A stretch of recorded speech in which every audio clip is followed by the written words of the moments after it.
Hi guys, Ashura here.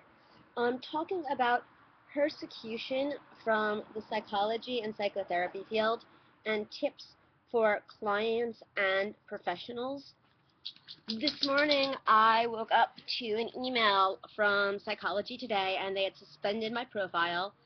Well, they said they were getting complaints, and they were getting complaints because I had started to advertise as helping psychotherapists heal their own trauma and had posted a photo of me in something kind of sexy like this. And people were triggered. Who's this chickie on Psychology Today wearing a sexy little top and saying she's going to help therapists heal trauma and turn it into money and clients and all this other stuff. And she is not even licensed.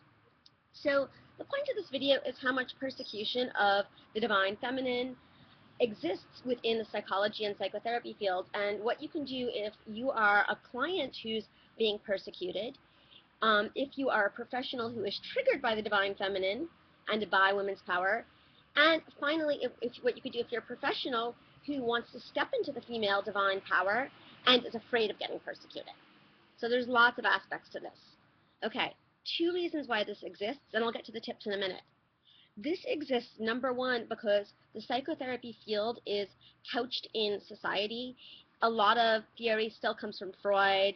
The industries that it's associated with are remotely tied to the government, licensure boards. So psychology has a huge tie into patriarchy and to capitalism, and that is going to make it more medicalized, more anti-feminine, more not so attuned with like pussies and the goddess. So it's tied into all these power structures, so that's part of the why. The second why is a lot of us are wounded healers, and we go into this with our own trauma, and through no fault of our own, we emerge as healers without having cleared all of our own stuff. And that's not a diss, but it can take like a lifetime to clear our own stuff, and degree programs don't necessarily require it, so there's a lot of people out there who are therapists who have done partial healing who are then just projecting onto their clients. That doesn't mean that any of us are bad, it's just shit happens and it is what is.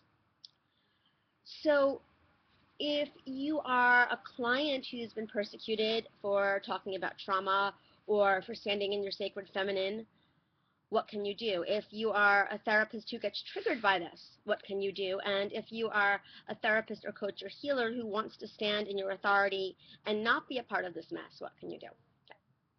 Number one, tip for clients. Trust yourself. You are the authority on you. No coach, no healer, no therapist, I don't care what their fucking license or credential is, has authority above you. And yes, I just dropped the F-bomb there because I can't say this enough.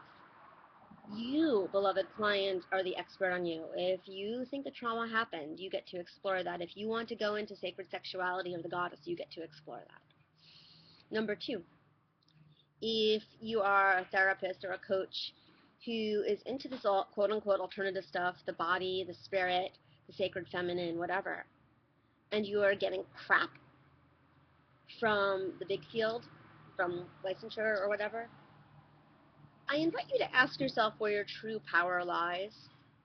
Does your power come from an external source, like the approval of a licensure board, or does your power come from your own body and from your own wisdom and knowing? So clients, you are the expert on you. Coaches, therapists, healers who are struggling, who want to stand on their own, where does your power come from? You can still have clients without the external approval. You can still make money without the external approval, and you could be happy. So where does your power and happiness come from? Okay. People who are in the field, psychotherapists, psychologists, who are more clinical, who might be getting triggered by my stuff, I'm just going to ask you, why are you triggered? Where does that trigger come from? And to extend an invitation to explore your triggers directly with yourself, and or even with me very briefly over email and stuff, but to explore your own triggers rather than running back to the licensure boards and saying, she's bad, she's a witch bitch, she's a witch bitch with pussy power. Rather than running back to the authority boards and whining and pointing fingers, just explore your triggers. To add a little piece to this after those tips, this dynamic of persecuting powerful women, visionaries, and leaders is a really old tale. You could talk about the witch hunts in Europe. You could talk about the Salem witch trials. You could talk about Christianity tearing down the temples and the religions of the goddess. So this has been a trickle down effect from goddess religions and witches and pagans getting persecuted in Europe and in other countries, and Christians, plowing down the land and tearing down the goddess. And then it filtered down into things like our current capitalistic structures. Not that I'm against money or commerce, I'm all for that. There's just problems with our system. And even into structures and institutions like psychology and psychotherapy and licensure boards, which are actually a part of that larger framework of patriarchal structures and modern structures. So if you're a client getting persecuted, it's not your fault. If you're a coach or a therapist who wants to stand on your own and become attuned to the divine feminine, more power to you. Your power comes from within. And if you get triggered by this conversation, I totally invite you to explore why.